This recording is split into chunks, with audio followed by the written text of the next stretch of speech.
morning, Rec. Geez, hello. I am Pretty Bird. And I am Sweet Pea. And together we are Pretty Sweet. Welcome to Pretty Sweet Distractions, where we speak unfiltered about life, love, poetry, and prowess. Sit back, relax, and enjoy the distractions in the form of open discussions on artful words. Now, we do have a few itty bitty rules. We are grown up people talking about grown up things using all the grown up words. You have been warned. If you are easily offended, this may not be your bouncing tea bag, cup of tea, or whatever floats your boat. So we like to have fun, poke fun, and generally have a great time. So if you are down to be distracted, come hang out, chat, call, like, follow, share, leave your opinions on our opinions, click all the hearts, and show us some love. We have live streams every Tuesday and Thursday at 10 p.m. Eastern. So tonight it is Midnight Confessions. Desire in the shadows when no one is watching. Tell us your naughty secrets in sultry words. Make us melt with your midnight confession. So I am expecting some pretty steamy poetry and a whole lot of conversation. And for anybody who can actually see the thumbnail, that happens to be me. You're welcome. And so let's say hello to all our people. So Sweet Pea said hi. Rack and Taurus say hello. Why? Because you're back there giggling and making all the sounds. Hello. So it has been a hot minute since we went naughty. And, every now and then you got to let your hair loose. You got to relax. And it's not quite the dog days of summer. It's not at the height of the heat, but it's steamy enough to want to get naked. So if all the grown-up sultry things, offends you, this is not the show for you because we're going to get into it. So you were saying, Raconteur? I heard. You can't let your hair loose if you've had a Brazilian. OMG, and that's what happens when we let you in the room.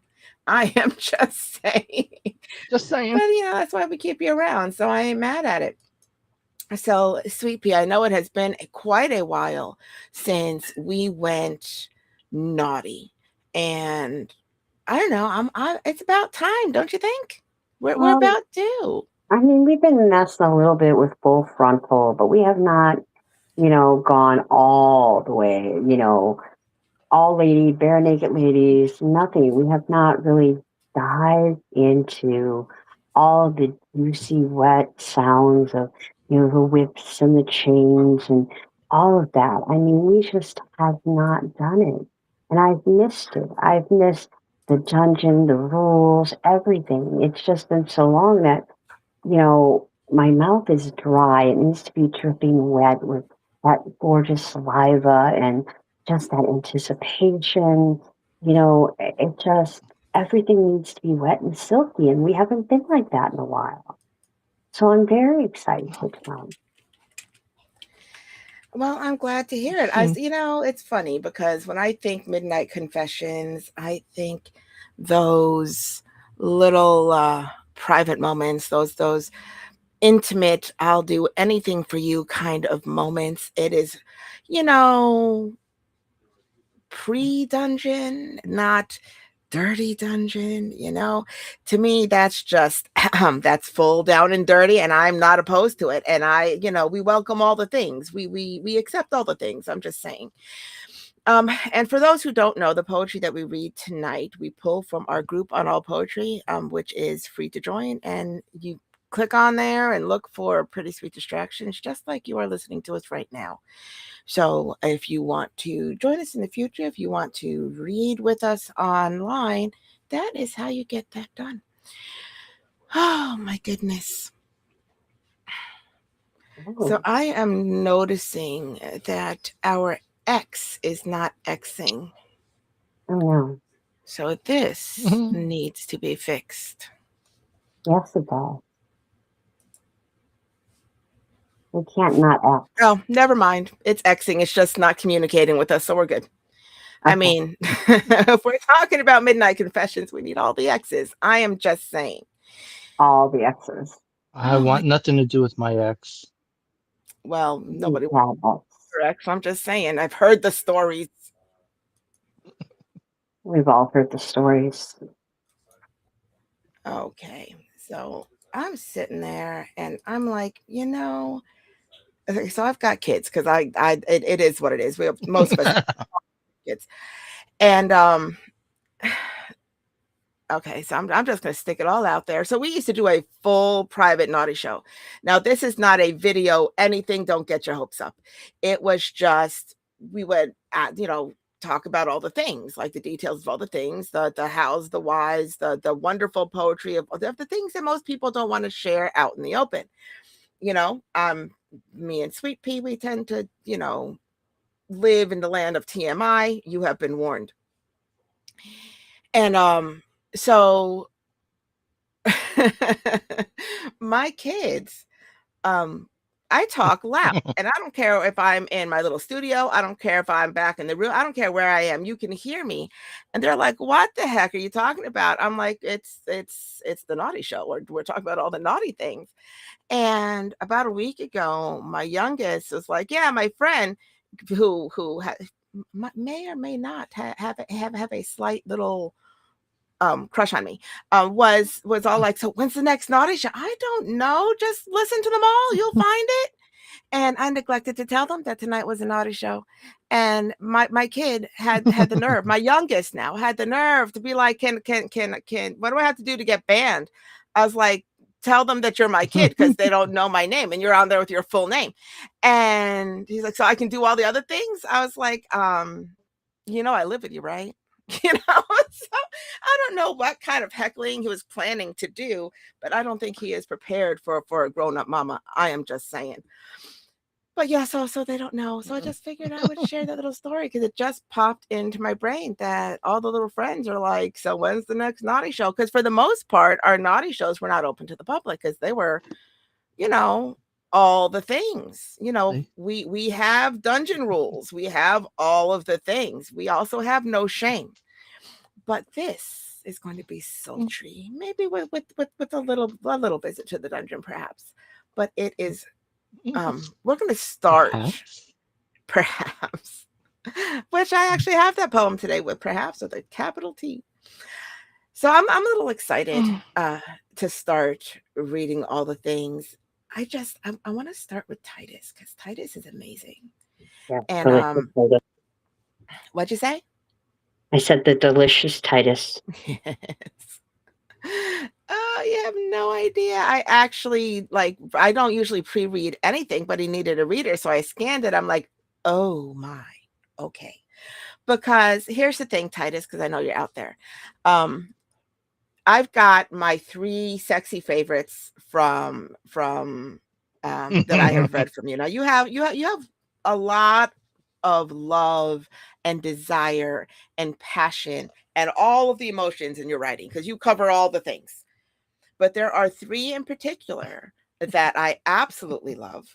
I love A Whispering Titus. That is not the title, but that's one where you whisper. And I swear to you, it is absolutely the best thing ever in a headset at night because it's like you're whispering in my ear. I said nothing.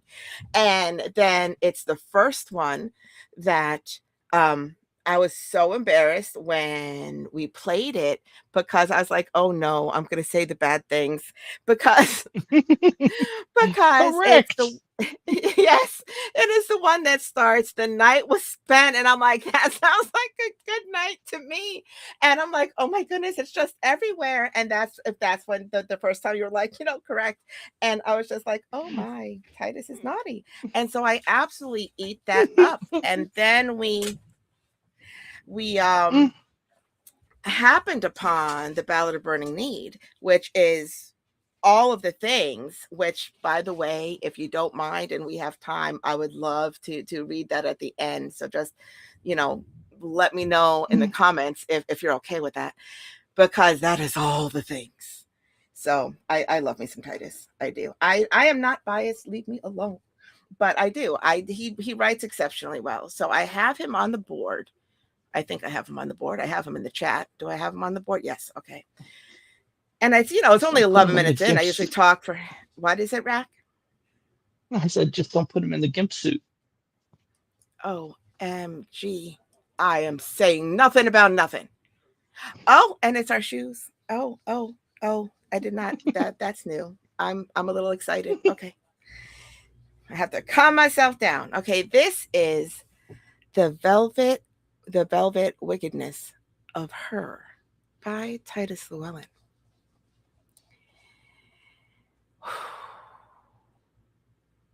Here it goes. I am preparing myself. She knew what buttons begged beneath her hand and let one slip, then laughed to see me stare. Her dress held secrets badly all night long. Each step confessed the heat it tried to hide. She leaned in so near, her breath undid my thoughts. Her wicked mouth was wet with half a dare. She whispered things no saint should overhear, then bit her lip as if to keep them in. Her thigh brushed mine beneath the little table, and every nerve stood up like startled fire. She made good manners sweat behind their mask, then asked me why my voice had lost its way. That was her sport, to make restraint kneel down and leave desire grinning in the dark. She liked the rain because it made things cling, because it drew her shape in shining lines. Her blouse turned honest, wickedly alive, and hid so little that the night went still. She raised her arms and let the storm admire the warm, bold curve that moved beneath the cloth. Her laughter slipped between the thunderclaps as if the sky had touched her where she pleased. She looked at me and knew I understood, but that modesty had fled without its shoes. No tame girl smiled so slowly in the rain. No proper thought survived her dripping hair. She made the weather feel like stolen hands, and every drop seemed eager for his skin. She had that shameless sweetness in her walk, the kind that makes a room forget its prayer. Her hips spoke first, then let her silence smile. Her eyes said, "Follow if you think you dare." She wore temptation low upon her mouth and let her tongue move softly on her teeth. She was not crude. She was a velvet sin, a naughty little flame with polished nails. She let desire gather round her ankles, then stepped through it as if it were perfume. I watched restraint fall helpless from my hands, while she enjoyed the ruin she had made, for wickedness looked innocent on her, and lust seemed almost holy, with a maybe. End poem.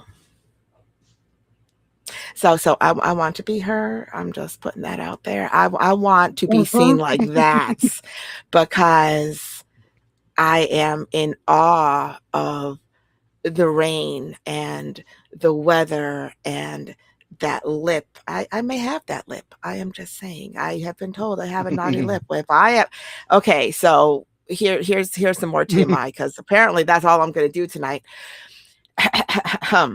There is a point in the festivities where my brown eyes go black, my bottom lip drops in the most naughty way that I never realized until somebody pointed it out to me, and I just look hungry. And I'm just like, oh, all right then. Apparently, when I want to do the damn thing, everybody knows. I had no freaking clue that I wore it so blatantly that way, but I want to be that lip. you know where is that line? Where is that line? uh let's see, she looked at me and I and knew I understood that modesty had fled without its shoes. Yeah, well, you know what, things are better barefoot. I'm just saying. No tame Oh, girl smiled so slowly in the rain. I love this. Where is that lip that hung low? I know I read it somewhere. Oh, she wore temptation low upon her mouth. Yes, sir. But up here, see, this is why we love us some Titus, because he is amazing. This is as sultry can be. Let's see. She made good manners sweat behind their mask. And that's the thing, because we don't need the whole restaurant or wherever the heck we are to know our business. And it's really, really hard. Well, to deny when it's really, really hard. I'm just saying. But even before then, when your heat is elevated and you flush a little bit and your skin gets warm and you think everybody knows and everybody can see it. And it's really hard to keep that in, because what you really want to do is just taste some flesh. But you can't really be in polite society tasting all the people. I am just saying. Her blouse turned honest, wickedly alive. Okay, so as a kid, not that that has anything to do with anything, um, me and my sister used to love to run out in the rain, only like once or twice a year, because it's Florida and it rains every freaking day in the summer. In between the 100 and whatever degree temperature. And we would go out there because we would be so hot. But the favorite thing was like peeling the clothes away from our body like a banana, because they would hold air until they clung again. That was like the whole joy of being in the rain. And because I haven't done that as an adult, I kind of really loved the idea of that feeling, all wickedly alive, because I have never used that to my advantage, because I'm like, my hair, because that's what happens when you grow up and your hair is all curly and frizzes out in the rain. And so it makes me wish for a storm, because one, I love stormy weather, and it calms me because I'm a freak of nature. But I love this. I absolutely love this. It is absolutely beautiful. There is one line somewhere and I can't find it, and it's driving me a little bit. Oh, no, that was the one I said. Wicked. Da, da, da. I can't find it, but her dress held secrets badly. The way you turn a phrase is delectable. She had that shameless sweetness in her walk. Where is that? I'm gonna sit there and reread it. yes, and come back with the line that I can't pull to the front of my mind. This should be read to someone by candlelight, half naked. I am just saying. And my kid just walked in to give me a cookie, so chocolate. Oh, chocolate, excuse me. As I'm like, half naked. They know who I am, it's fine. And I am almost like falling over myself, because every piece of this feels like foreplay. I mean, it feels like a lead in. It feels like a moment that leads into another moment that leads into another moment. And then before you know it, the night is spent. I am just saying. And it is beautiful. And I love how it is. Where's the one where it says that it's not crude? She was not crude. She was a velvet sin. And I love that, because here's the thing. Sexiness has nothing to do with beauty, which is, unfortunate for animal magnetism, because I am very much a sapiosexual. I need to be able to have some kind of intelligent conversation with people. I'm just saying, a big brain is paramount. But when you are pulled in that way, it has nothing to do with anything other than, I'm not pulling that, at least not yet. And it has nothing to do with how they look, or not a whole lot to do with how they look. It's how they make you feel. It's what happens to you when they look at you. It's when they look at you like they're hungry and your body responds outside of your control. It's when it's like, oh, am I a whole snack tonight? Okay, I see. And then your face Mhm. flushes, and you can't get your mind out of the possibilities. And they don't necessarily have to be full in what you think is going to happen or what you want to happen. It's just the possibilities in the air. The way somebody looks at you when desire Mhm. shifts, the way your body responds to that shift, and the way it plays on each other. And if you've got a playful nature, and you're Mhm. with a Mhm. quiet guy. Okay, I like them a little quiet. I like them a little shy. I love them if they blush. And that is my happy place. Oh, Where it's the only reason I'm married, and that is my happy place, because once they blush, the once that is open, it doesn't take a lot to make them blush. A look, a smirk, you run your finger down your collar, especially if it's a little bit low, and their eyes follow and they see you see that, and then they blush. It's little things that pull responses out of people before you say anything, before you do anything, before even the good night kiss, or the precursor to all the things. And that is a joyful place. It is a steamy place. It is all of the anticipation. And if you do that right, everything else is elevated. You know, there's something to be said. And I know that people think that the reading of a body is all the things. Well, I mean, it's a lot of the things, okay, but it's not all the things. Because if there's no anticipation, the anticipation comes before anybody touches anything, then it's Mhm. listen, if y'all do anticipation right, most of the work is done. You'll have a much easier job. I am just saying. So, Sweet Pea, your thoughts? oh, my. I'm going to go to the last stanza. A naughty little flame.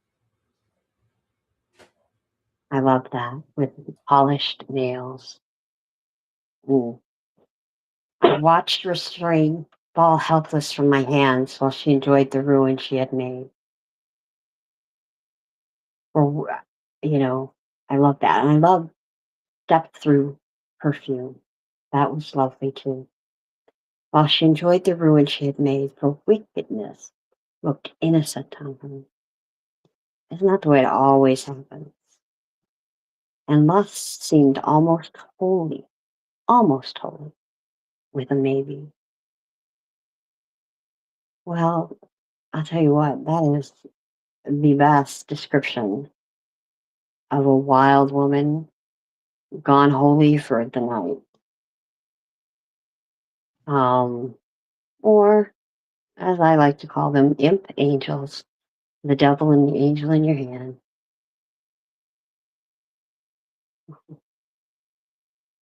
So I think this is a perfect poem. I think it's gorgeous. I think it's everything every woman wants to be viewed as. I mean, there's nothing in here, not a piece of imagery, not a piece of metaphor, not anything that just doesn't make you want to just fall into somebody's arms like that. It's stunning. It's gorgeous. It's, for laughter slip between the thunderclaps. I think this is almost actually it's perfection. Write me a love letter like this, and I'm following you around like a puppy dog. Raconteur, your thoughts? I'll go get the kibble. I really, there's a way to describe something, a moment that you capture, that almost involves not being in that moment the way that you are in that moment in your words, there's a certain skill to that you beautifully exhibit. It's to me, talking about it the way that you talk about it, and not give in to those emotions, and kind of take it over the top. it's not an easy thing. There's a subtlety involved to it. There's a um pardon the an innuendo, whichever endo you want it to be in. It's just it's fantastic in so many ways. And I mean, for someone like me, the other thing that I appreciate too is and you refrain from doing it, but you use the word restraint, and I think that could have been a double-edged sword if you had used it a little different. Well, I know it could have been, but the fact that you didn't, it's enough with your use of language that you don't have to be so heavy-handed and talk about restraint in that manner, that you mention it, and people, like, they know your use of words, being a wordsmith, and they know that you're capable of it, that you're guilty of it without even saying it. So it's one of those things that you don't have to even say it to be guilty of it. And again, that also makes it very beautiful to me. The whole situation, again, there's a nuance to it. It's a dance, and again, the language is paramount, and you use it so wonderfully. There's no mistaking what you're talking about, but at the same time, you're not using any words that are, over the top, or untoward, inappropriate even. I mean, are any words over the top? I You know, mean, I'm just saying. and, yeah, it's beautifully done. That's the only thing I could really say. Beautifully done. It really is. And I like that line. That was her sport to make restraint kneel down. I mean, not for nothing. That sounds just like me. I mean, I dance that line, as everybody who has ever listened to any of our shows knows very well, because it's not like I hide it. That's my happy place. That is my happy place. That line right there. And but it's and the original line that I was thinking of was that for wickedness look innocent on her. There's something to be said for those of us who can still have an air of innocence and still be full naughty at the same time, because there is a difference between being naturally sexy in who you are and trying to be sexy. And it's not about clothes, and it's not about anything. It is their essence, and that's where that lives, and I find that to be amazing. But this no proper thought survived her dripping hair. Okay, so I have long hair, long curly black hair. And when I was in my early 20s, it was way down my back. Okay, so okay. I was an idiot, and I had no idea what my hair could do. So it was curly, curly all the way down past my waist. That landed on the swell of my butt, curly. When it was wet, it went to unfortunate places. It was not okay. But um I was standing on the beach with my I mean, we can call him a boyfriend, whatever. And we were standing on the beach. I had met him there after work, and we were, because he worked, like, I could see his building from I grew up in a beach town, whatever. And I'm just sitting there going, it is windy. I was like, I need to turn around, because my hair was clipped up in the front and all down. And so I physically had to take him by the shoulders and turn our conversation 180 degrees so that the wind would be blowing me in the face, so my hair wasn't smearing my lipstick. And when I turned around like that, it caught the full length of my hair and held it just in the wind for a good minute. And I was so self-conscious, because in that moment, when his jaw dropped, and everybody that was behind him stared at me. Everybody. And Fort Lauderdale is known to have a lot of people on the beach. And I was so self-conscious, it's not even funny. And he's like, "Can you just take your hair down?" I was like, "Can you unclip your hair?" I was like, "In this wind?" And he's like, "Please." And so I took the barrette out of the top of my hair, and it just went full flag. And seriously, I've never been stared at so much in my life. I was so uncomfortable. But in this, no proper thought survived her dripping hair. I wish that I had a clue that that was a thing. Because when I was young, I didn't. I literally just thought people were looking at me. There's something in my teeth. I was like a freak of nature. Had no clue what the hell I looked like, and it kept me innocent. I'm just saying. But I love that line. I love the line that because most people when you're all wet and whatever don't feel sexy. But I've always liked wet hair. Drowned rat. Yeah, exactly. But I've always liked wet hair, and I've always liked there's something about how and I'm talking not so much rain, but beach and pool and all the things when you get out of there and you're soaking wet, and there's something about especially curly hair because it doesn't just go down your back, it kinda trickles like rain, and it catches light. It's like if you're swimming at night, which if you've never been to a beach at night, everything feels like sharks and jellyfish, I'm just warning you. And, it's just seaweed, but it feels like sharks and jellyfish. Yeah, that's what I get for watching Jaws when I was 6, whatever. But it glistens like glitter, like diamonds in the moonlight or the street lights, and it just kinda drips inside of itself, and then when you wanna follow that as it falls off the hair and down the curves, it is a very beautiful thing, and I never had a reason to verbalize that. It's just kind of like when you are watching the horizon at night and there's a full moon and every little chop of the waves looks like glitter. That's what that looks like to me. And it's such no proper thought survived her dripping hair. And it never occurred to me until reading that line that it could incite sultriness, that somebody would watch those driplets, those little droplets fall off the hair and down the curve into whatever crevice it's gonna be in, and find that to be beautiful. I love this poem. I absolutely love this poem.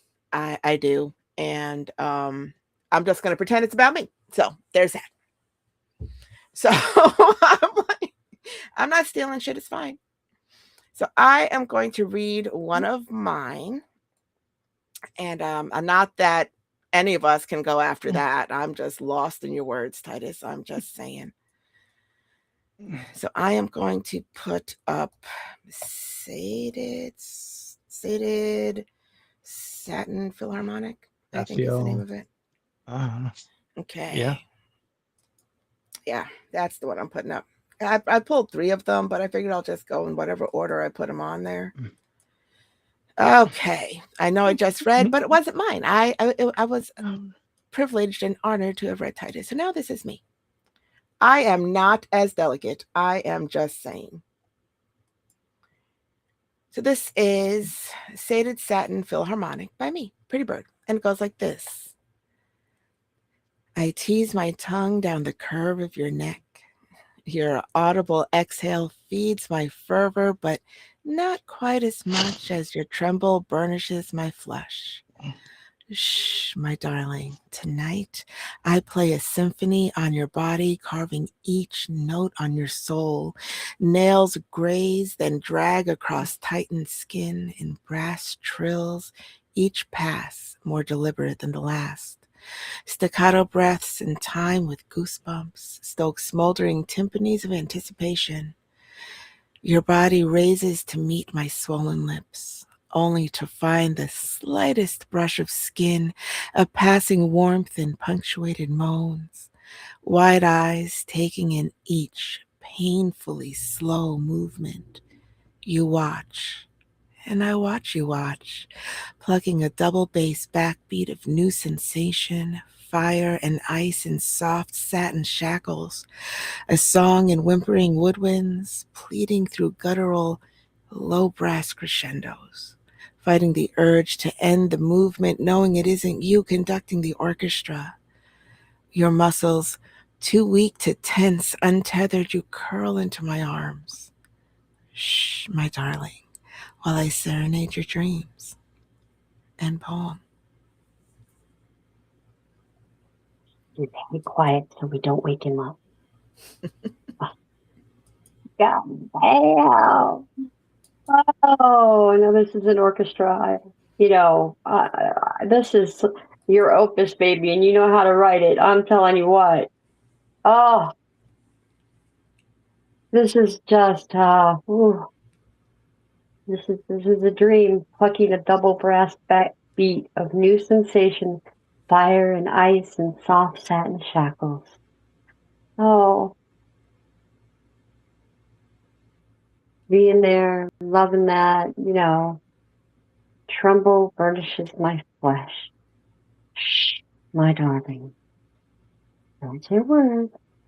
God knows what that punishment would be like. Your body raises to meet my swollen lips, only find the slightest brush of skin. Ah, and punctuated moans. I mean, I love how precise everything is going, just precise, punctuated moans. You watch and I watch you watch. Ah, that's just tantalizing. Oh, and please, your guttural, low brass Cassandra's. I can just, kind of hear that deep sound of, pleasure and that kind of roar. And, oh, you're not conducting this orchestra. Behave. Oh, you untether, you curl into my arms. While I serenade your dreams, because that's all he's going to be able to do. Just cuddle up and just think about everything that was just done to him with a smile on his face and go to sleep. I love it. I absolutely love it. It's just gorgeous. Um, but my favorite of all of it is definitely where did it go? The soft satin shackles. There's just something about that. It's so like, how can shackles be soft and satin? Hmm. Yeah. I Behave or can go normal answer that speed. for you. I'm just thinking if he doesn't behave, they're not going to be soft and satin. That's my whole thought. It's like, aren't you lucky that's where you have right now? Because if you start to not behave, they might not be so soft and satin. Because I know pretty bird. Oh, it's not about the tethering, it's all the other things. And that's so true. And Rag, your thoughts? So first, I have to apologize. Opus will always be a fat penguin. Thank you, Burke Breathied. I loved Um, that it, penguin. Oh my that God. strip was amazing. Yeah, I lived in comic book world when I was younger. Setting that aside, there's a beauty in the symphony that you write, and a tenderness that it take there's an almost an implied edge sometimes when it comes to you write about, and they're very soft and gentle and just nurturing and beautiful. And not even that's out of character for you or anything like that. It's just it's a shift. It's like you mentioned about your eyes. They go black. So this is a different emotion that comes over you sometimes, and you paint it beautifully. It makes us want to be your canvas. I mean, I like painting. I'm just saying. So I've got Racket Tour on the board. His full poem is on the board on All Poetry because his link is a little busted, but I've got the audio. So we are going to listen. We're going to listen here in a hot minute, except for it looks like it wants to be playing some other crap. Oh, it never stopped playing our porn music at the beginning of the show. It's just quiet. That's interesting. All right, here we go. Are you ready? Yes, I'm ready.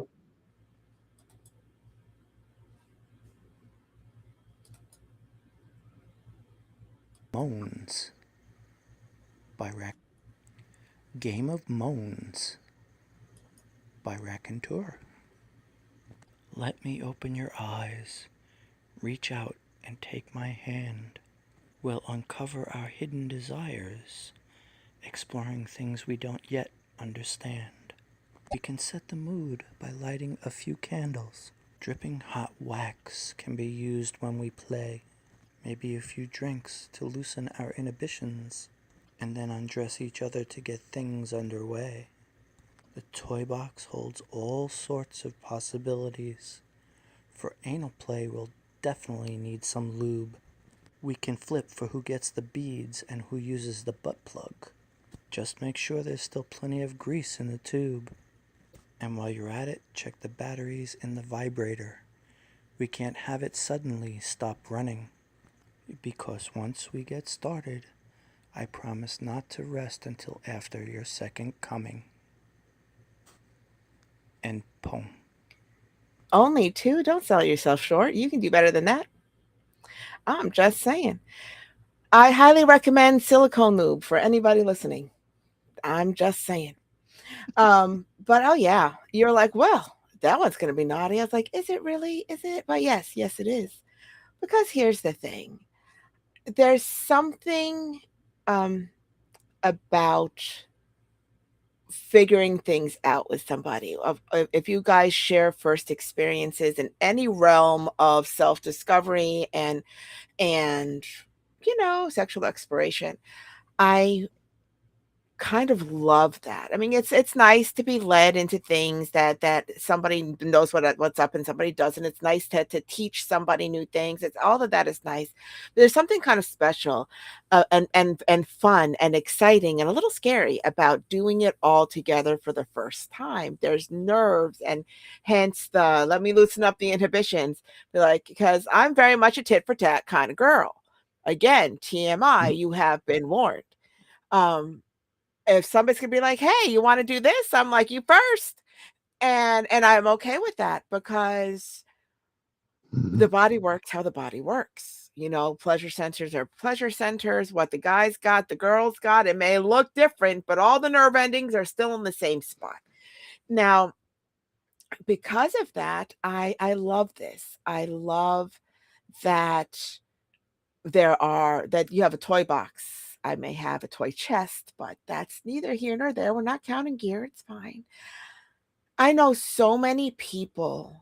There have been probably more than my fair share of people in real life, friends of mine, that I have shared their first experiences in a toy store. I'm like, what? You don't have one? You've never been? You're older than I am. Let's go. I was like, I don't care what you have plans. We're going.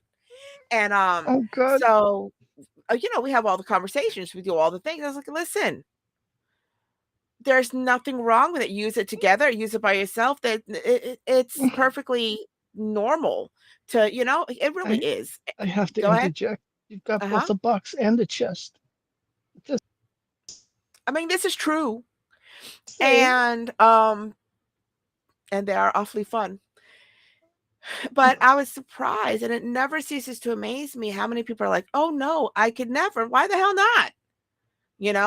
And I get if they're all in seedy parts of town. They aren't all in seedy parts of town, and everything's online now, so no excuses. But there was this one couple I was friends with where she was all like, and it was funny because we double teamed her. I know how that sounds. But me and my other friend were like, oh no, we're gonna teach you all the things. Let's go. And she's like, yeah, but my husband, who we were also friends with, he's going to be intimidated. I was like, does he want you to be happy? Yes, then he can also use it on you. This is not because he can't get the job done. This is, it's a learning tool, because if he learns how to use that, he can learn how to read your body, and then all the sex is better. I'm just saying.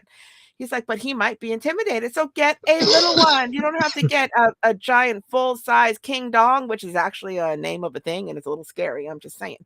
And you don't have to go for anything that is more than what they are. They have these little tiny bullet ones. They have these ones the size of whatever it is. Mother's Yeah, little helper.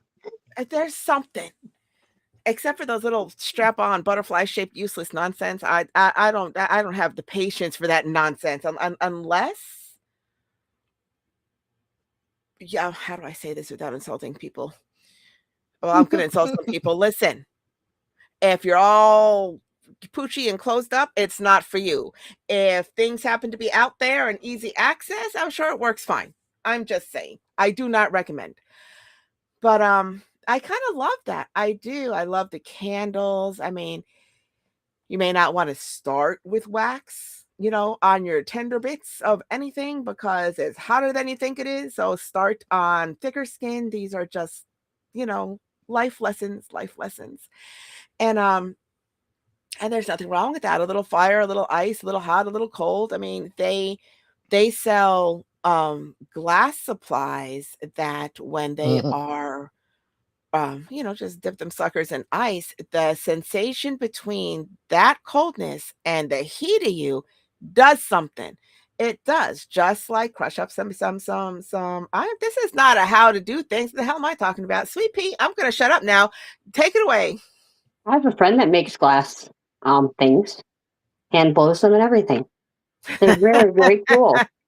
And there I It's thought just it one was more either thing to hand or blow. blow. Well, he hand blows all of those nice little things. Yeah, very great little online thing, and they're gorgeous. Just so that you know. I got asked Because to make a flogger when somebody realized, actually, they read my poem about hand stitching leather goods that I read last week or the week before. And it's when I first wrote it. And they're like, "Do you really work with leather?" I was like, "Do you think I work with leather?" It's like, "It sounds like you work with leather." It's like, "Okay." It's like, "Well, listen, um, can you make me a flogger?" I was like, "Do you know the amount of tying and lacing and yada yada blah blah blah that entails?" And he's like, "Yeah, I'll give you $200." And I'm just like, "I don't know you." I was No, like, you. "What did you read that you think I'm gonna make you a flogger?" I was like, "Listen, I can recommend somebody. How's that?" But yeah. So interesting things, interesting propositions I get. So take it away, sweet. Um, I like that he's got all of these, steps and ready, and the communication. Because you gotta trust. You gotta trust who you're getting into bed with. I mean, so I love that. Let me open your eyes. Reach out and take my hand. We'll uncover it all together. It's not a, hey, come into my bed and let me flip you over, and this is what I'm gonna. So I love all of that and the possibilities, and we can't have it suddenly stop running. Because once we get started, we don't want to figure all this out. We don't want to be fumbling. We want this to be a smooth ride. So, very organized, very communicative, very hot, very sexy. Let's just go. We've got all night. We're not going to stop. We've got everything in front of us to include the few drinks. So, I like how organized Rack is. He's got everything planned. He does. I put the wrong poem up because I thought it was yours. So give me a hot minute. Oh, okay. We've got a couple more to put access up. for I'm just running behind. organization. No, it's just that she put him up for felon, and I thought there was only one for felon, but there was two, so I clicked on the wrong thing. My bad. Um, I'm a little I, excited. Can't wait for her to call in. yeah, me too. Hopefully she does. Okay. So there you go for the sweet pea. EP. But before you start reading, I just wanted to add on to what you said about trust. Here's the thing. Trust is earned. And while new is fun, you have to make sure that you guys are in the same place for the same stuff because these are very vulnerable things. So it builds trust. And it's a beautiful, beautiful thing. So if there's any coercion, if you feel like if you just say yes because they're badgering you, that's not okay. That's not trust. That's bullying, you know? So just make sure you feel safe, and you could always just tease them until next time. I'm just saying. Okay, go ahead. I just wanted to make sure that everybody knows that they don't have to do anything they don't want to do.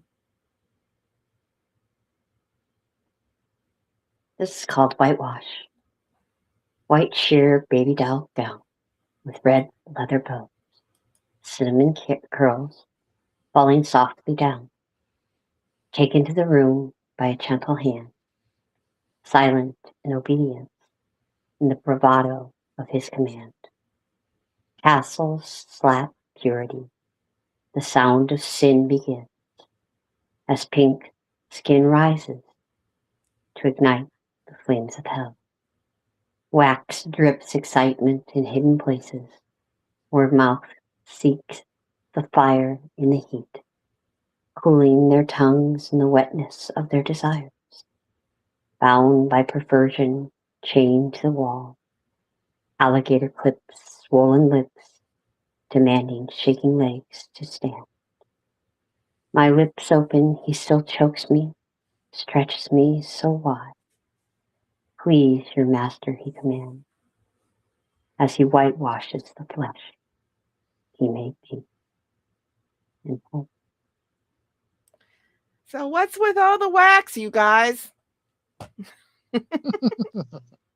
I kind of love how it starts all sweet with with your curls and your baby doll and the stockings, and baby doll being the nightie, not an actual doll. And for anybody who is listening and not reading, um, but the ew, and I kind of love that the wax is dripping in hidden places, and well, you say bound by perversion, chained to the wall. I have such a wide berth and normal that I'm just like, that's the fun zone. It's like, here's the thing. This is exactly what trust looks like. You do not relinquish, you do not submit to somebody you don't trust, because who knows what the hell they're going to do, especially if you're going to be bound in any kind of way, because you have to trust that they're not going to take your most vulnerable spread eagle everything and put it on the internet. So it takes a lot, and you have to feel safe enough that they understand that you're running the show, because it's always the one who's submissive who's actually in control, for those who don't know, because I think that we're going to just be like, ooh, people are going to be like, what's that?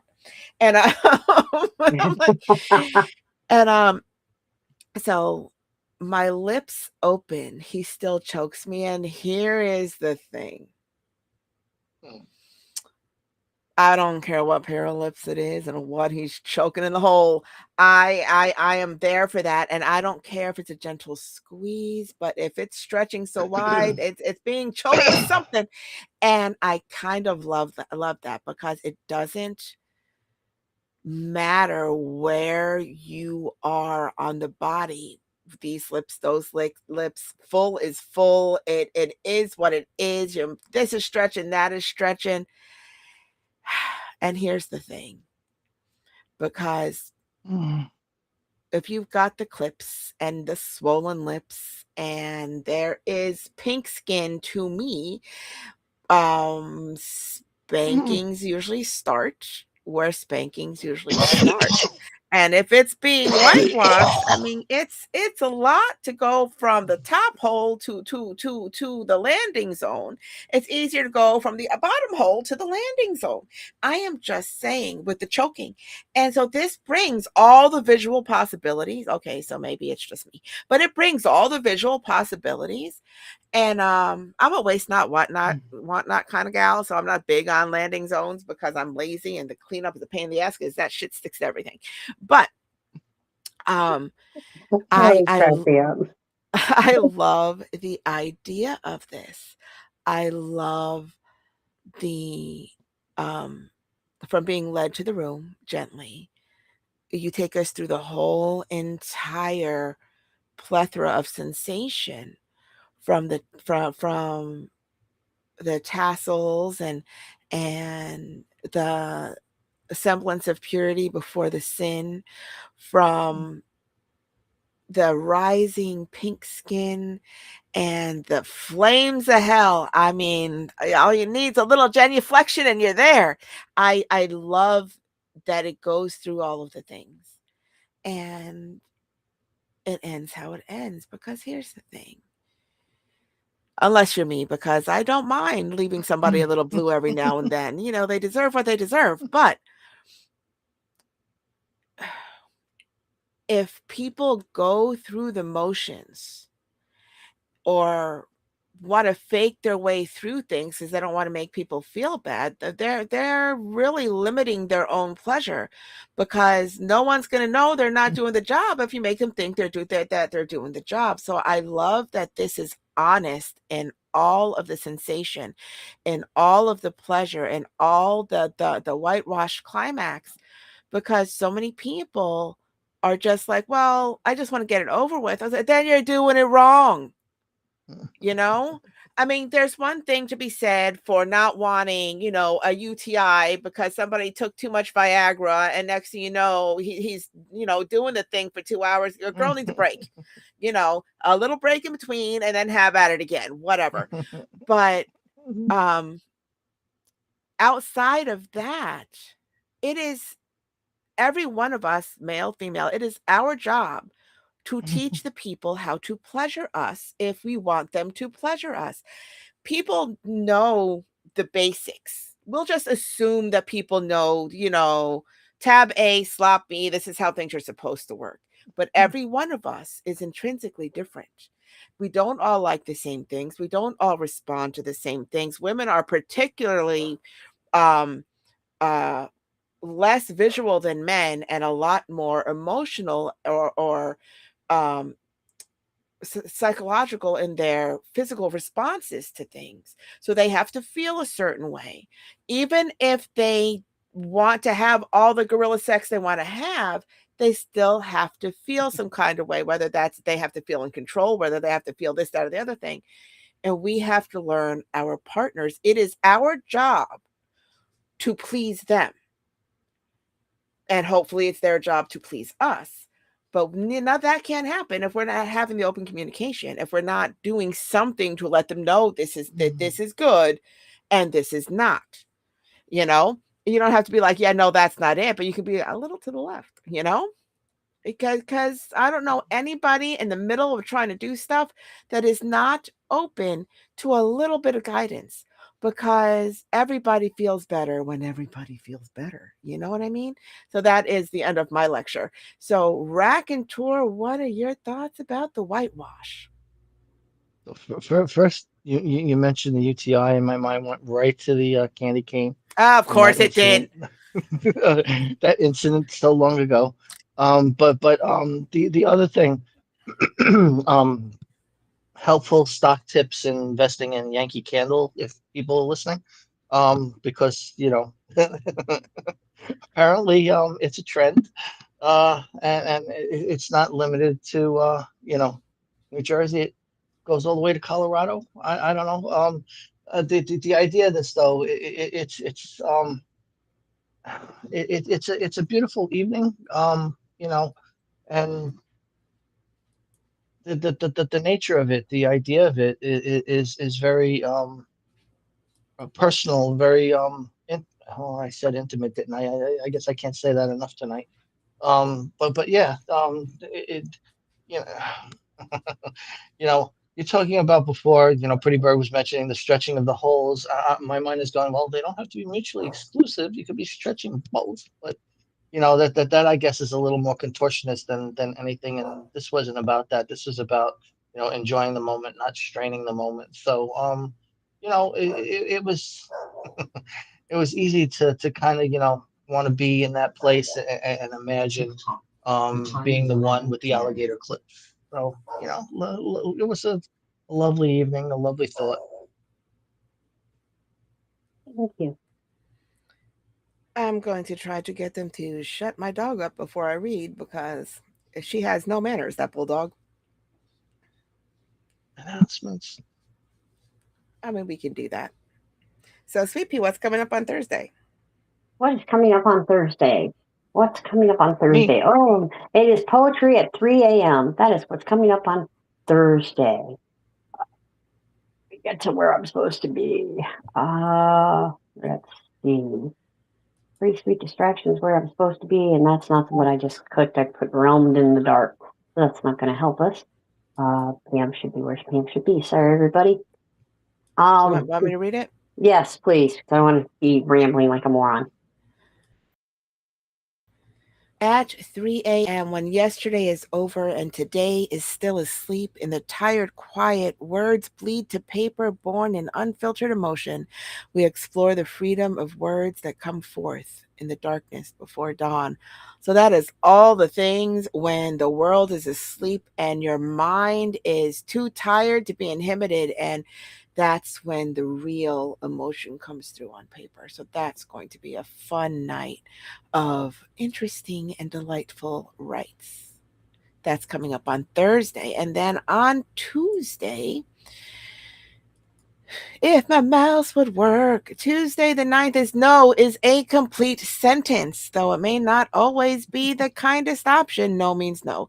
It doesn't mean ask later or ask again in a different way. If you ask me if I want something from the store and I say no, let it stand. If you ask me if you look fat and I say no, let it stand. While there may be an exception to every rule, no is a complete sentence. I'm just going to say, personally, no, thank you is nicer, but no is no. And it's funny because I will answer yes or no questions with a yes or no, and people think that I'm rude or that I'm mad at them and all this stuff. But then don't ask me a yes or no question. Ask me an That's being open-ended question, you know? So I'm just saying. So while it doesn't have to be all, no means no outright, it can be, but no is a complete sentence. So don't get all pissed off if somebody says that word to you. And next Thursday, sweet. Is Who You Calling Old? We're going to take a little fun aim at some stereotypes about aging and kind of knock them flat. Age is, of course, more than a number, and it's a mindset. Some people refuse to fade out, slow down, or play the role. And society, or the role I can't. Society assigns them. I can speak. I do have a mouth. Old is good lord. Old doesn't mean irrelevant. So we're going to poke fun at some of the stereotypes and have a good time with that one. And that is coming up on 6/11. Oh, and I am a giant a-hole because I labeled that one 6'9". That is not 6'9". 6'9". Next Tuesday is shut your pie hole. Everybody talks like they know what's best. It's easy to judge others after the fact. Sometimes we have to know when to keep it to yourself. Just shut your pie hole. No is a complete sentence is the following Tuesday. My bad. I marked that completely wrong. Oh, But, okay. that is Hmm. completely on me. Remind me to fix that tomorrow because I ain't doing it now. So Okay. I am on the board. Are y'all ready? He's all ready. This is perhaps with a capital T. By me, Pretty Bird. And it goes like this. Good Lord, you're troubled today, ain't you? He said with a grin I could feel. Wink that wink and tip your hat. Kill me with that damn smile. But baby, you have no idea what trouble could be. Take my hand. I'll let you lead, but hold me close and my tongue will linger on your quickening pulse, teeth pulling skin enough to taste your heat. Skin on skin, electric fingertips. I am hungry. Feed me all of you and taste me each time you lick your lips. Close your eyes and find me. You can call me trouble if you want to. Tease me close enough to the truth, and I won't let go until I know how good I taste on you. Yeah, some things are worth the trouble. And poem. Oh, baby, if you're not worth the trouble, I don't know who is.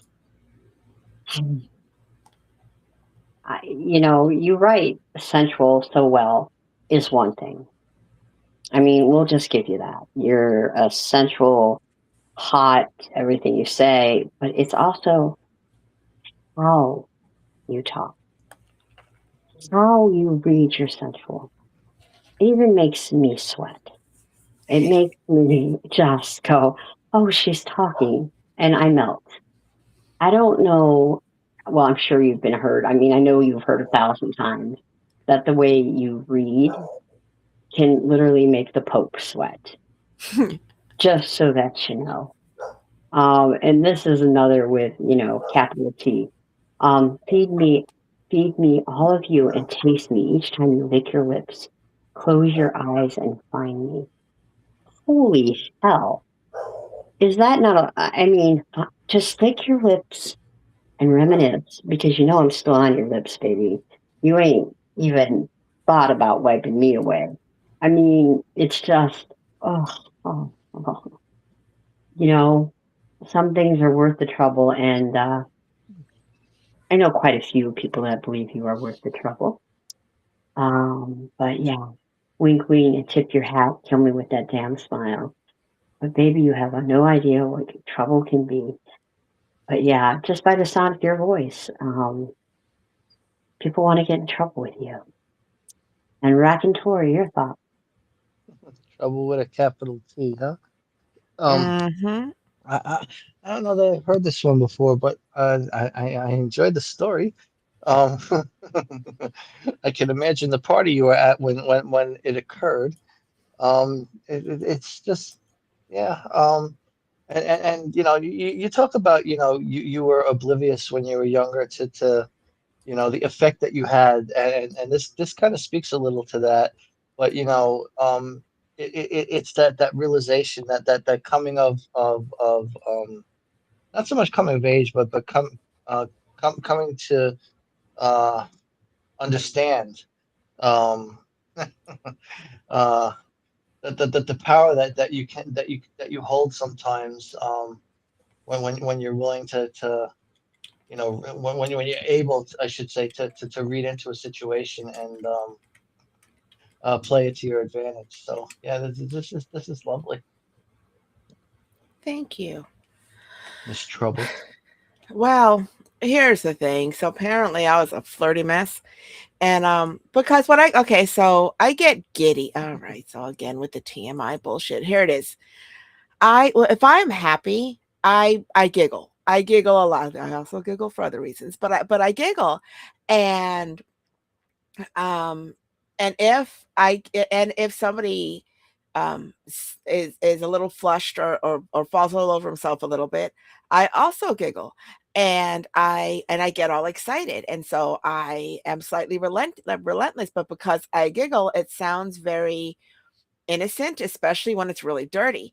And I don't do that on purpose. It's not an affectation, it's just kind of how that plays out. And so I was on the phone with this long, low drawl, delightful voice. And and they said exactly that. They were very much, good Lord, you're trouble today, ain't you? But with that very deep growl in that southern drawl. And I was like, oh, that was nice.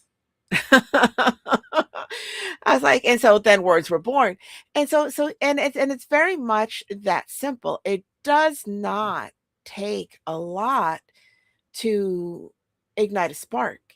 And it doesn't take a whole lot to stoke the embers. It's I mean, they call it chemistry for a reason because everything is really reactionary, you know? But it's when it starts a little soft, like Titus with the rain and the the masked politeness or whatever that was, the masked manners and all of the things.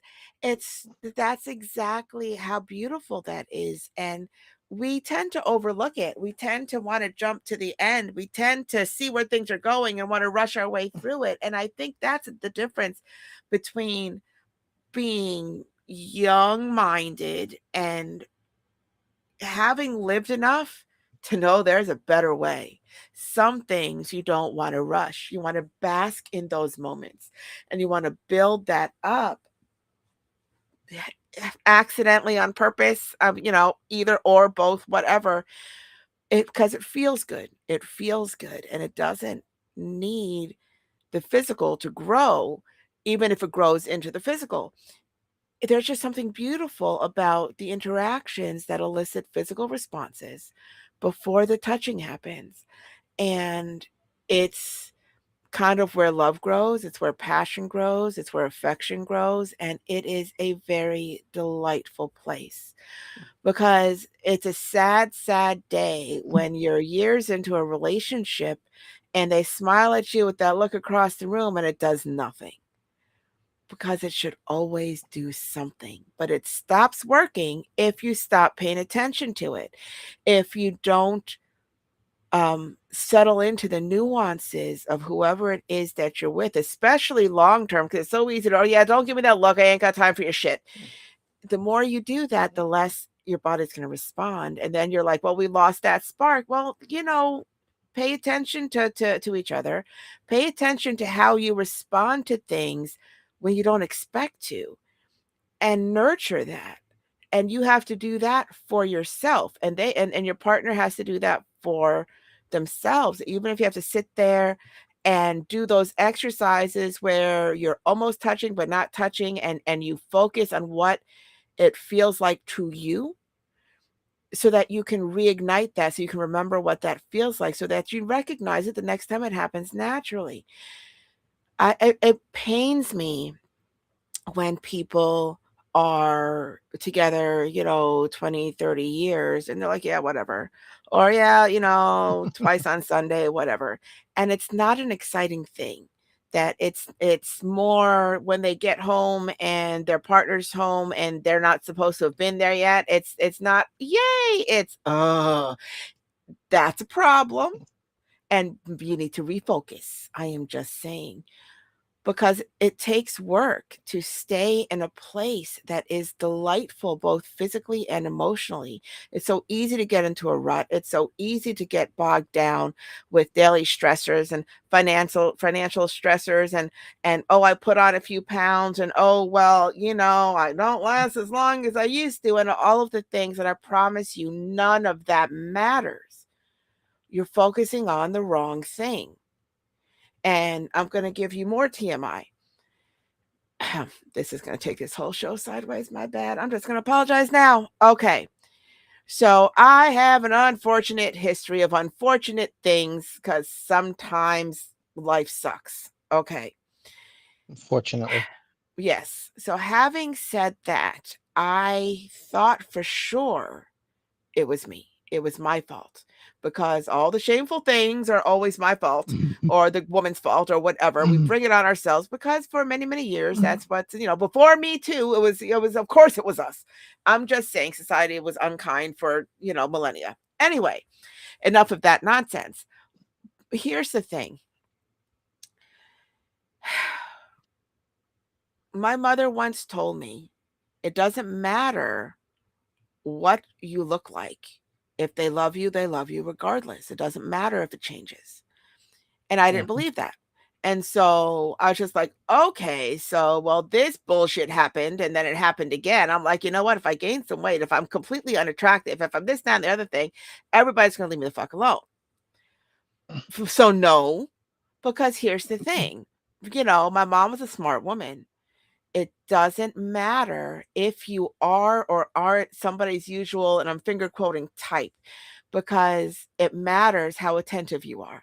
It matters how they feel when they're around you. It matters how you feel around them. All of these things matter. It has nothing to do with what you look like. And when people feel safe with you, it opens up doors for endeavors that they wouldn't do with other people, because that's where trust lives.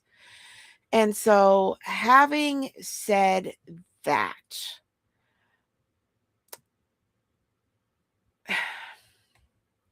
I don't know. I think that that's all the things, You have to nurture the good, even if you feel lost in your own bullshit, because we all feel lost in our own bullshit, and we focus on the wrong things.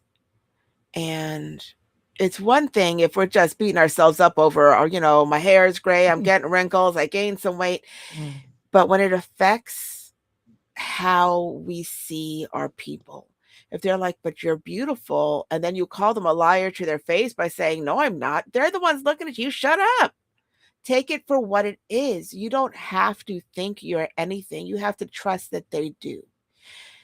And we always focus on the wrong parts of us and on the right parts of other people. So if they have lost their hair and they have put on a few pounds and you love them more than you ever did, why can't we believe that they will love us the same way? And so you focus on all of those little things that feel good before the touching, the way he the way he eyeballs you when you're taking the turkey out, the way he puts his hand on the small of your back when you're turning the corner in the hallway.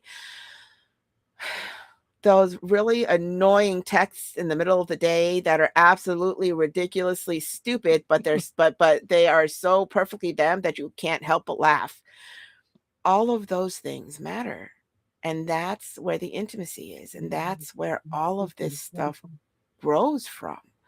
And I feel bad because I'm not here to lecture anybody, but yeah, I've had people after a naughty show or during naughty shows ask us, you know, how do you know this? Or how do you get to that? Or how do you get somebody to? No, no, no, no. And therein lies the problem. If you're going to ask me a question, how do I get somebody to try new things? First of all, don't try to change people. What you need to do is feel safe. What you need to do is make them feel safe in all of their emotions, make them feel safe in their body, love them as they are, and ask for what you want. Don't try to talk them into something that they don't want. And that will shift the dynamic, and it's no longer pressure. It'll feed their urge to want to please you. There is a limit. People have hard nose about things. Have the conversations before you have the sex, and then work around all of those things. And if it's something you can't live with, then walk away early. Don't get somebody involved for years if it's something you can't live with.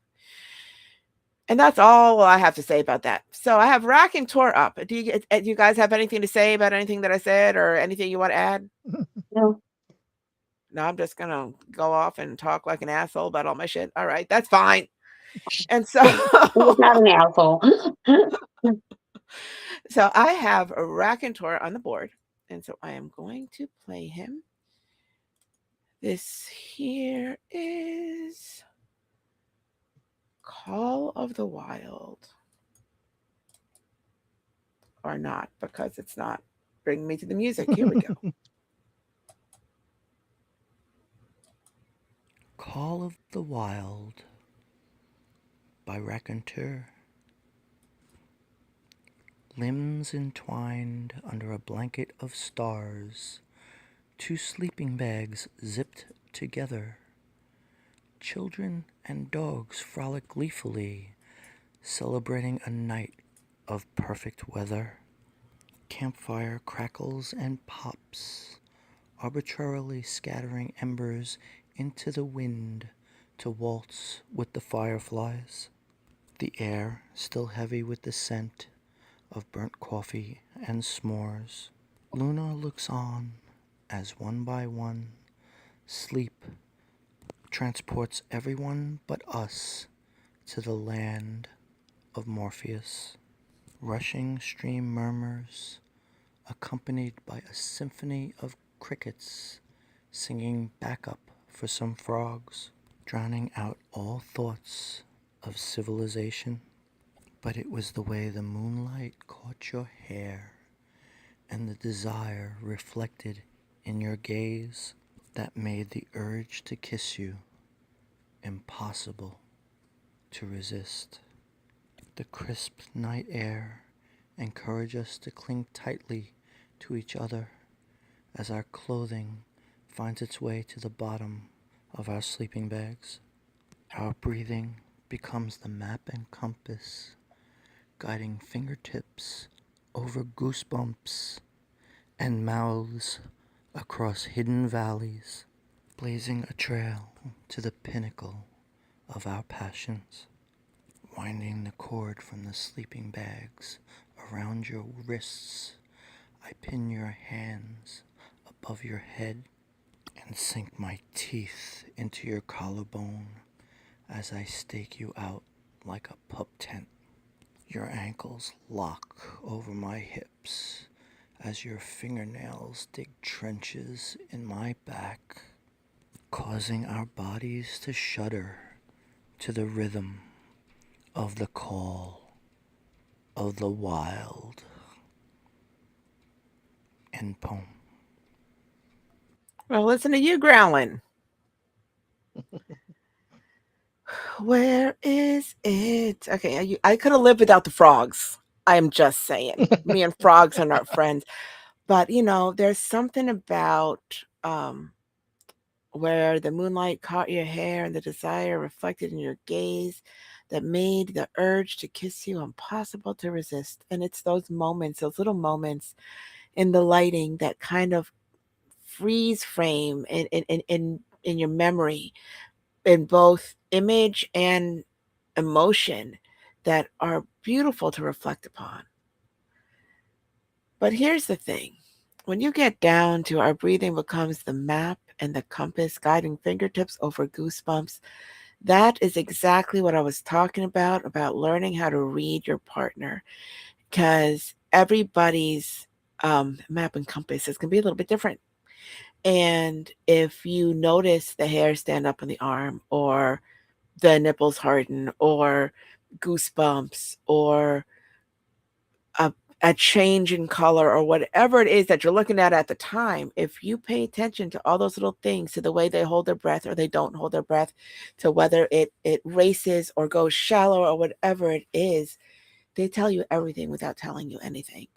And it is a beautiful thing to be able to communicate without words. And not everybody pays attention. Everybody wants to think that if you don't sound like a porn star, you're not having the good sex. Can I just tell you? Okay, listen, some of us are loud. I have known to Yeah. be slightly loud, but it's not always loud and it's not always overt.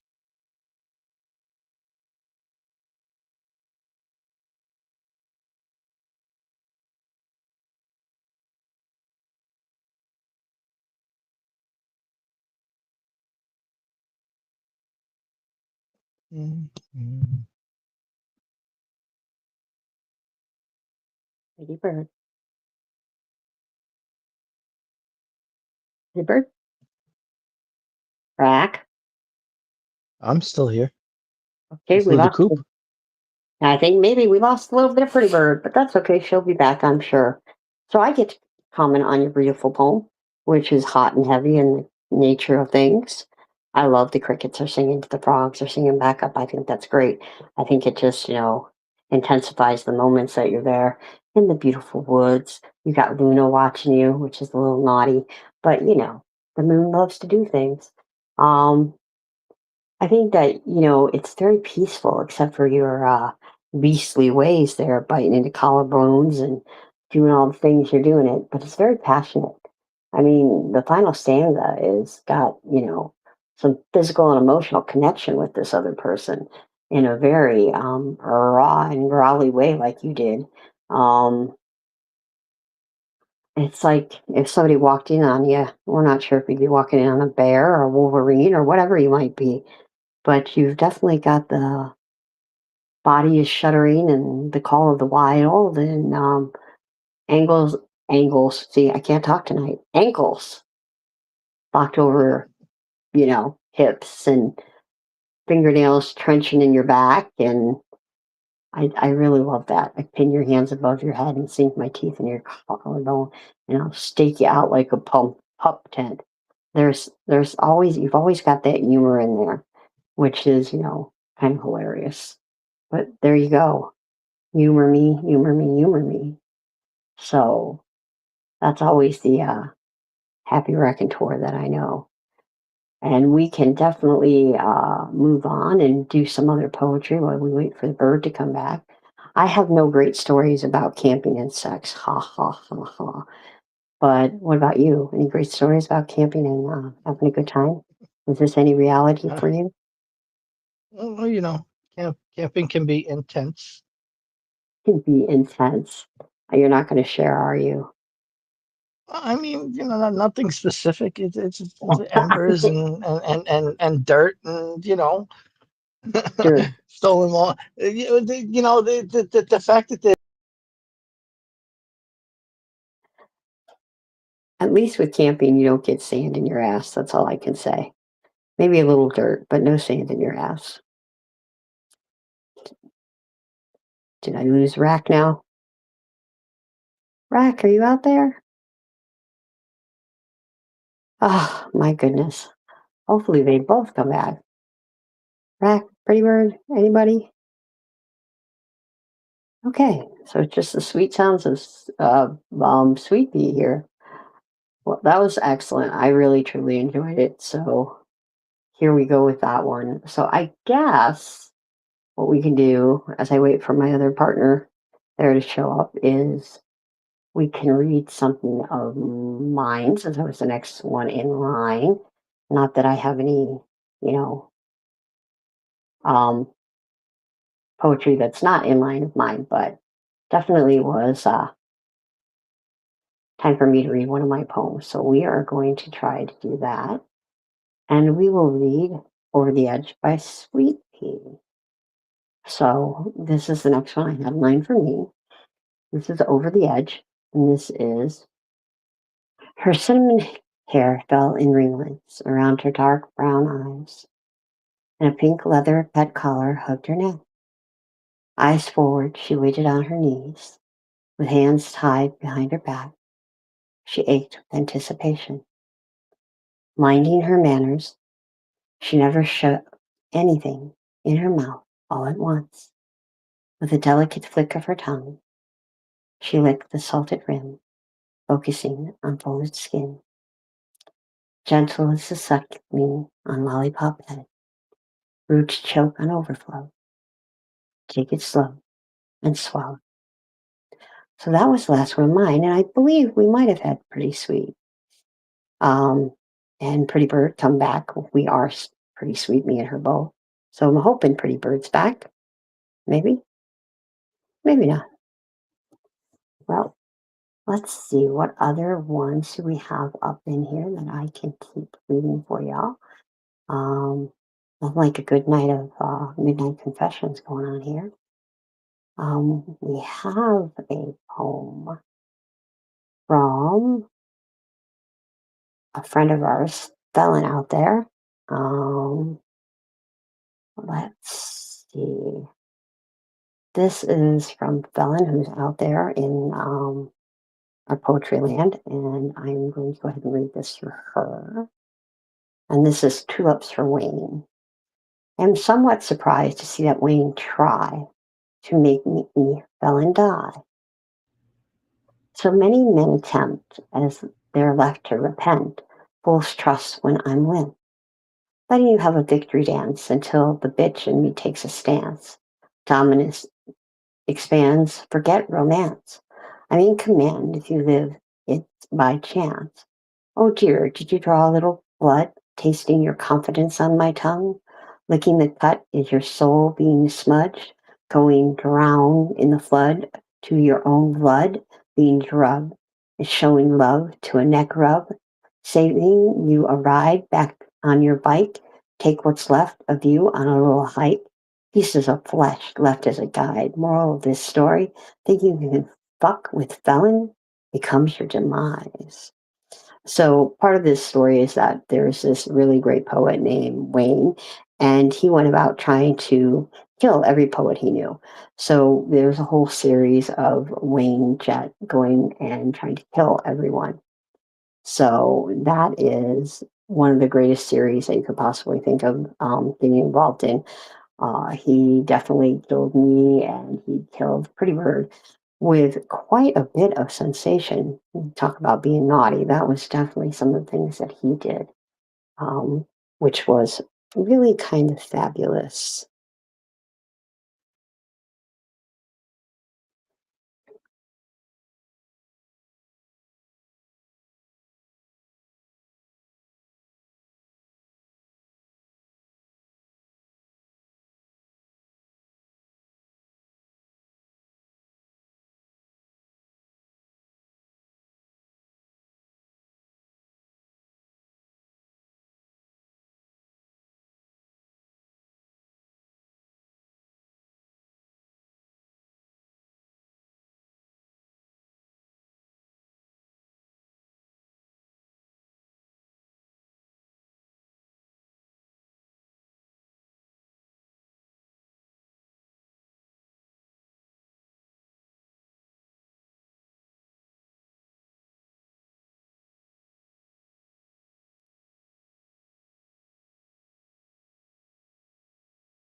Hello. Hey, I don't know what is going on. Microsoft has completely, detached all of our things. I lost Sweet Pea. I was gone. Now Sweet Pea's gone. yes. So we read Felon, yes? No, she was gonna read her second But she read Felon. early on. Yes. Okay, that was the last thing I heard. I was Did, just did, I was just on there and she read Felon. She didn't put her on the board though. I Oh. didn't hear her read Felon though. I was gone at that point.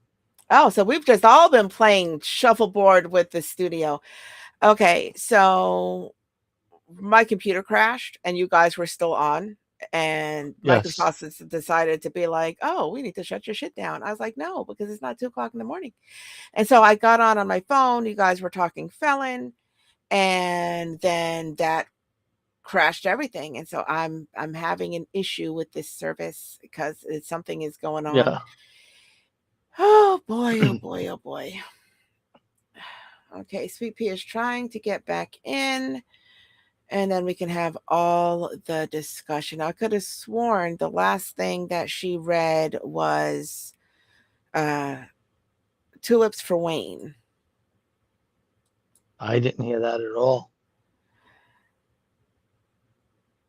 Yeah, that's the one that I heard. And it is very it's very feisty. Felon is very, very feisty. Saving you a ride back on your bike, take what's left of you out on a little hike. Pieces of flesh left as a guide. Moral of this story, think you can fuck with Felon becomes your demise. That is freaking awesome. I love her and her feistiness, and Sweet Pea is back. Yes. Hello. Hi. And now look at all three of us together, because what in the actual fuck? I mean, seriously, I was in the middle of going on and on and on, and it booted me.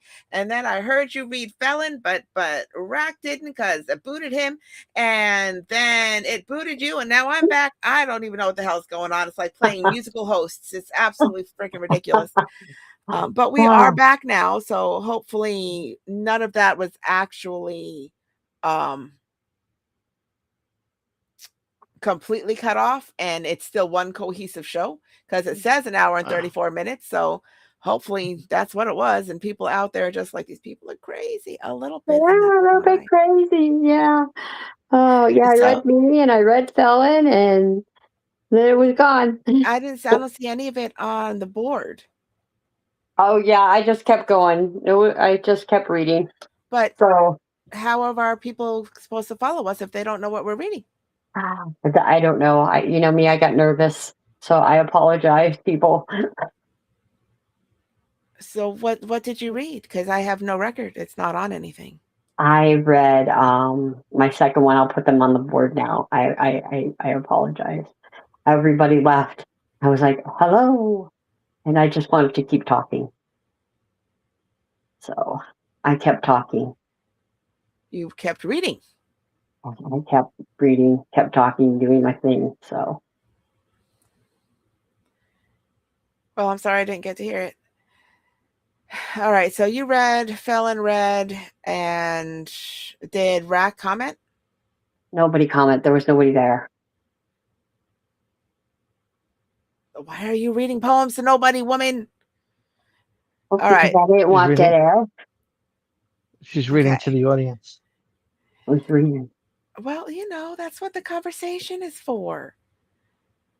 All right. So which one did you read for you? Read that one again. Okay, I will. I read this one. Is it on the board? Yes. It is on the board. Did you put it in the no, chat? Okay, I'll do that. I got it. Thanks. Mm-hmm.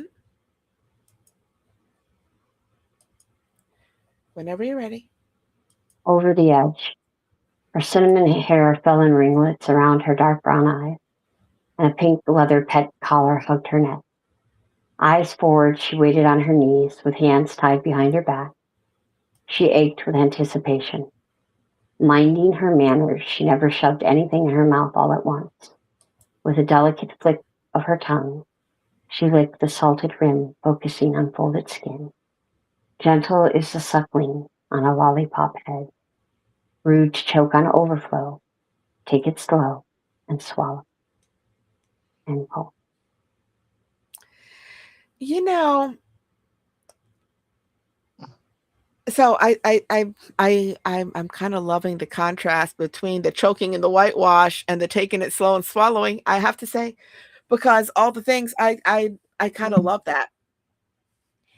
You know, it is there's something to be said about the collars with the D rings and having to be strung up and all the things. But here's the thing. I like it when they sit and stay. I like it when they assume the position. I like it when they know the rules. And I like this because of that. You know, eyes forward, on her knees, hands behind her back, and you know what's coming, and you wait. And the more you wait, the more eager you get. And the more eager you get, the harder it is to wait. And there's something beautiful about that line that kind of dances on um, desire and obedience, you know? And knowing how they want what they want without necessarily having to be implicitly told, and knowing exactly what to do in that moment, because rules are rules, and you know what you know. I find that to be delicious. I do. I'm a girl who likes their silence because it is my job to make sure they can't be silent. And I take great pleasure in dancing on that line. And so I like this. It's like we tend to run opposite, but I absolutely like minding her manners, you know, doing exactly what needs doing, exactly as it's meant to do.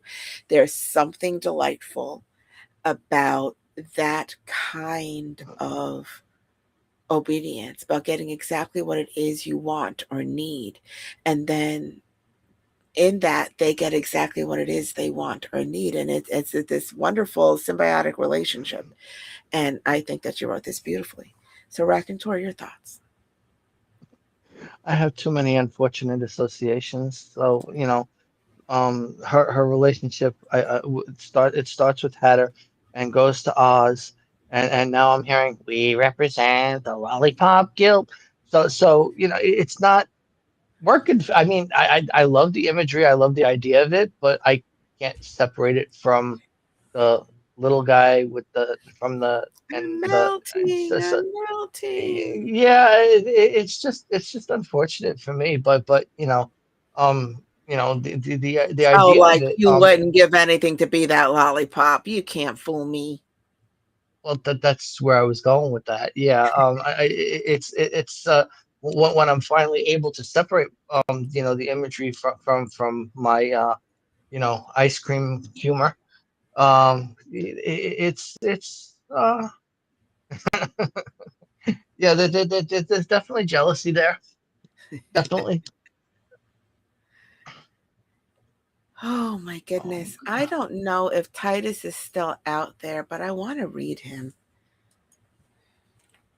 So, Titus, if you're out there, would you mind me reading The Ballad of Burning Need? Because I really want to. I want to get drunk. You want to get? I don't want to get drunk. I like all my senses about me so I can remember all the things exactly as they were. Mead. Oh no. Mhm. Yeah. OMG. I would really like, I don't even know if he's still there. I kind of want to read it anyway. I mean, he let us read before. It's on a bunch of other stuff. Do I do it? I think I'm going to because it's so delightful. Let me grab it. I mean, I could read me, I could read you. We could do all the things, but it's Well, Titus. that film didn't get read. Felon Gobble, I heard Felon get read. Did you want to read her again? Sweet, are you Did with you? us? We lost. I think we lost Sweet Pea. No, she's there. It looks like she's there. Sweet, say something. Oh, nope, now she's gone. Nope, she's not gone. You're gone. Somebody's gone. I'm here. I'm I'm. here. s- Okay. No, I'm trying to get a hold of her.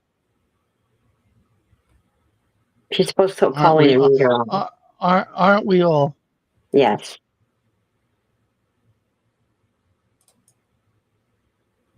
Okay. I'm reading Titus. Okay, every time I hear that beep, it's like somebody's coming in or coming out, and I don't see anybody doing anything. That's driving me stinking nuts. Beep.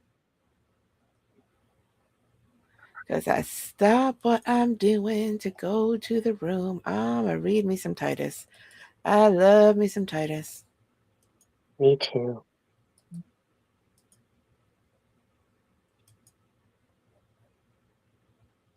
Okay. This is the Ballad of Burning Need. And it goes like this. This is the Ballad of Burning Need by Titus Llewellyn. And it goes like this. I felt her breath like smoke upon my chest, a furnace hidden deep beneath her tongue. No prayer could cool the fever she possessed. No bell could warn me where my soul was flung. She smiled as if salvation lay in sin, and I, too willing, knelt without a plea. Her touch became the gospel of my skin, her voice the hymn that brought me to my knee. She claimed no mercy, only flesh for due, and hell applauded, craving payment too. We danced where reason dared not intervene, along a blade of want too sharp to name. Her kiss, a flame that mocked all things serene, made ash of honor, dignity, and shame.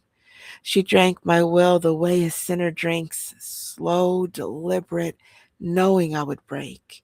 She learned my pulse. It rises and it sinks, then pulled me deeper for desire's sake. And though I knew my ruin had begun, I begged her darkness not to turn and run. No lover's oath was spoken in that fire, no promise carved in tenderness or grace. She dealt in raw, ungovernable desire, not gentle vows a softer heart could trace. Her nails wrote scripture down my trembling back, a doctrine forged and craving without end. I yielded every guard I'd sworn to track, too far to plead, too desperate to defend. And in her eyes I saw the devil grin, a mirror made of every hidden sin. Yet still I lingered, craving one more breath. Though every breath drew closer to the flame, I knew her love was welded fast to death, yet whispered, take me, burn me just the same, for some are saved by faith and some by fear. But I was lost to pleasures forged in night. No paradise could ever hold me near once I tasted that forbidden light. So down I sank, content within my fall, a willing captive to her blazing call. If hell should rise to chain me for my crime, let chains be shaped in likeness to her thighs. If demons mock my passion over time, let them confess they'd fall for such a prize. For better damned beneath her fevered reign than crowned in heaven's cold and undefiled. I'll take my fate in rapture, bound with pain, a sinner marked, but utterly beguiled. And when they ask what lured my soul below, I'll answer simply, I had no wish to go. End poem. Oh, and this is why I love me some Titus, because here is the thing. It is all the things. It is that yearning, that kind of real life sin that falls this side of hellbound debauchery, that is all the passion of the flesh, the fevered thing where you give in to desire, where it is lust in all of its deadly glory. And here's the thing, it's not just temptation, it's more than that.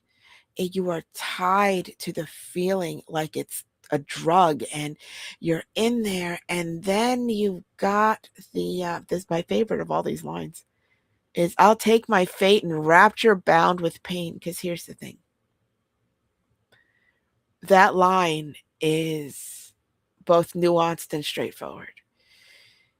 To me, because I am who I am, I'll take my fate in rapture bound with pain is where I dance that line of happiness, because that line between pleasure and pain moves sometimes quicker than one would think. And it's a beautiful, beautiful thing to be in those moments where your body kind of betrays you a little bit, and it likes what it likes, and things don't shrink, they grow, and it is what it is. And I kind of like that. But if you are talking faith, and you are giving yourself over to sin willingly, you could be very conflicted, whether that is psychologically, emotionally, spiritually, because the body feels like the body feels, and it's all things calling to heaven, but it's supposed to be a sin. And here's the thing, desire is a very strong pull, a very satisfying pull. And when it is animal in its attraction, and I'm not just talking a little bit of magnetism. Sometimes it goes full primal, and it's all that there is, and the rest of the world ceases to exist. And it's not about what's best for you, it's about what the moment is, and every moment after. And you can't get enough, because it settles something in you, or it sharpens something in you, or all the things all at once. And this is beautiful. This knows I have no business being over here, and I'm going to do it anyway. And this does not even remotely um hint at any kind of betrayal of other people. This is just desire in and of itself. No lover's oath was spoken in that fire. It was not about, I want to keep you forever. It's about, I need to have you right now completely. I need you. I'm going to devour you, devour me. And it is a beautiful, beautiful thing. And it's written as a sonnet chain of perfection and heat and sorry, I'm not sorry. And I kind of love that. I love that it ends. And then when they ask what lured my soul to hell, well, you know what? Exactly where I wanted to be. Thank you very much. And I love that. And there's no shame in that fire. And there shouldn't be shame in that fire. This is about as honest and as raw sex can be, and as beautiful as it can be, because it's not the thrusting and the sounds and the whatever. It is this a furnace hidden deep beneath her tongue, because sometimes that tongue does magic things. I'm just saying. She smiled as if salvation lay in sin. And sometimes it does, for Pete's sake, because that kind of sin can wash away all the crap in a day. It can relieve stress. It can take away physical pain. It is magic in and of itself, and it lingers. And I love this so very much. So, so very much. So, Sweet Pea, your thoughts. You're muted. I don't know if so you Yeah, muted. muted. You are okay. So your thoughts. I guess if you can find somebody that's willing and able and capable of taking away everything that all your stress, and you find that desire you just can't, you want to give everything up for. And so I sank content with my fall, a willing captive to her blazing call. And in her eyes I saw the devil grin, a mirror of every hidden sin. I mean, it's kind of laid out that way. Um,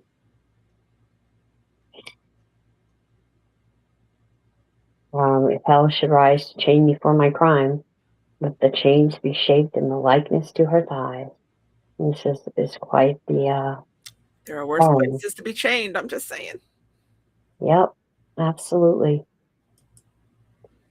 I mean, it's definitely the place to go. Too far to plead, too desperate to defend. I mean, I love again, once again, all his metaphors and the master wordsmith that he is. It's when they ask me what burden my soul below, I'll simply answer, I had no wish to go. So it's, I followed my passion. So it was what I wanted and when I wanted it, and it was raptured bound with pain. I love that sentence in all of this. It's, whatever pain I have to endure, I'm gonna take what it is. So it's just very passionate and very honest, and it's a great piece on uh, Titus. It's just beautiful. McIntyre, your thoughts on it?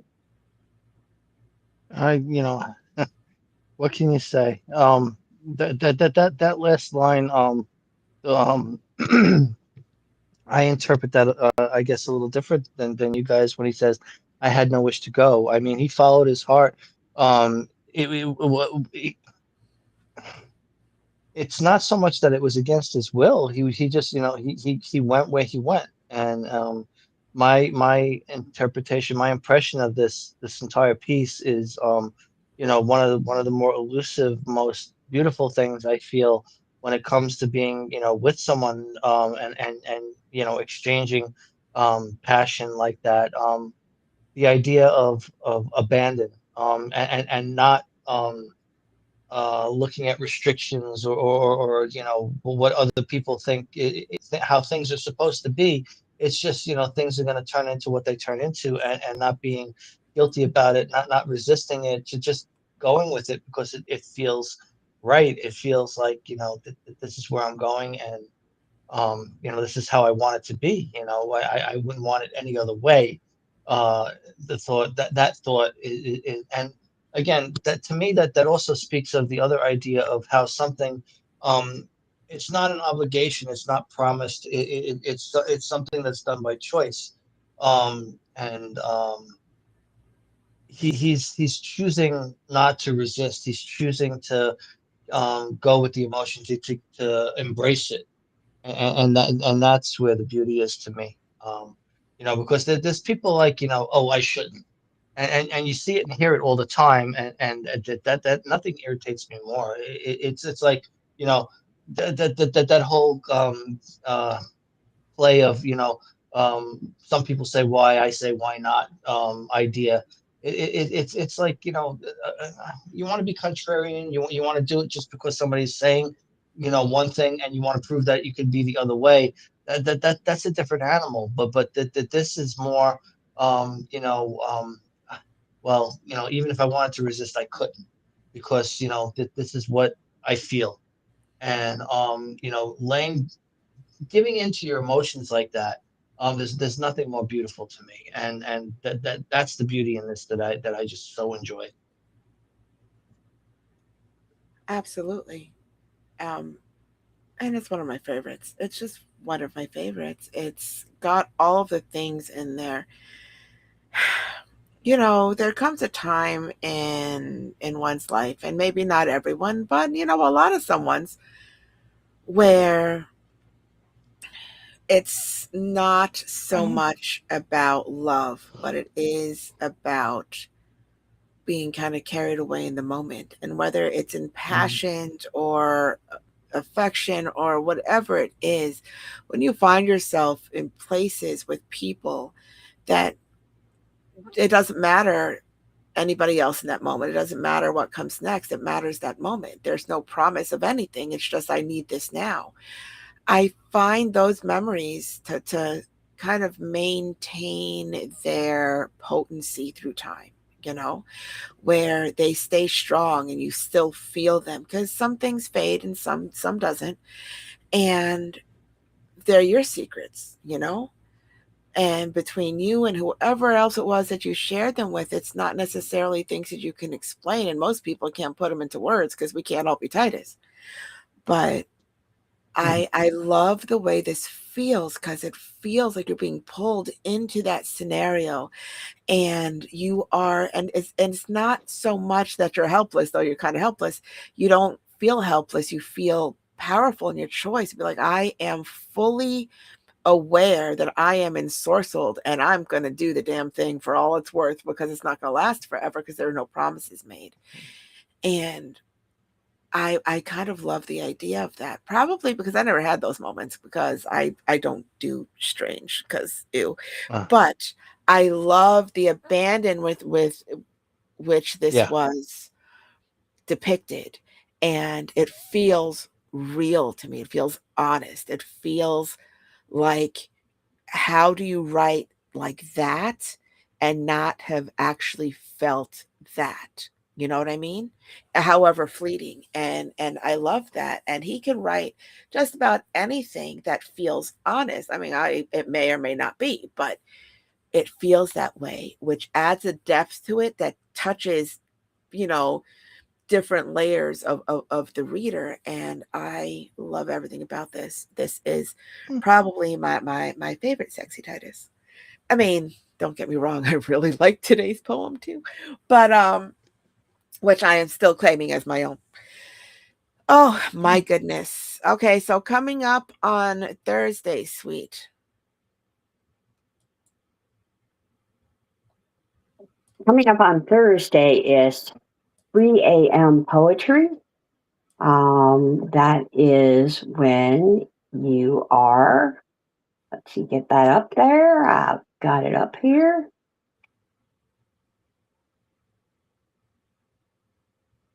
Maybe. Lord, my computer is slow, and I apologize. Well, when yesterday is over and today is still asleep, and the tired, quiet words lead to paper, born in unfiltered emotions, we explore the freedom of words that come forth in the darkness before dawn. And that will be poetry at 3 a.m. on June 4th. And on Tuesday, it is shut your pie hole, because everybody talks like they know what's best. It's easy to judge others after the fact. Sometimes we have to know when to keep it to ourselves. So just shut your pie hole. I love that, by the way. And then on 6/11, we'll be lightheartedly taking a look at the stereotypes about aging. And because age is more than a number, it's a mindset. So some people just refuse to fade out, slow down, and play the role that society assigns them, because old is not relevant, or old does not mean irrelevant. So come join us with that. That should be a lot of fun. Absolutely. And so thank you for sharing time with us. You can find our podcast wherever you listen to your podcast. Just type in Pretty Sweet, PRTTY Sweet, and click on the red shoes and follow us to 300 plus hours of all kinds of discussions. Not all of them are plagued with glitches, you know, so that's good. Yeah. You can find us live every Tuesday and Thursday at 10 p.m. Eastern. You can listen to us live on Facebook, on X/Twitter, and on YouTube. And if you want to join our lives, feel free to find us on allpoetry.com under Pretty Sweet Distractions. Again, type in PRTTY Sweet, click on those same red shoes, and knock on our door, and we'll be happy to let you in, and you can join us live. So you can listen to us wherever you listen to your podcasts, Amazon Music, Apple Podcasts, Spotify, all the places. Like, follow, share, leave your opinion and our opinion. Click all the hearts and show us some love. And we had an awesome time tonight, and we hope that you did too. However, if you did not, you can fuck all the way All the up. way off. Good night, everyone.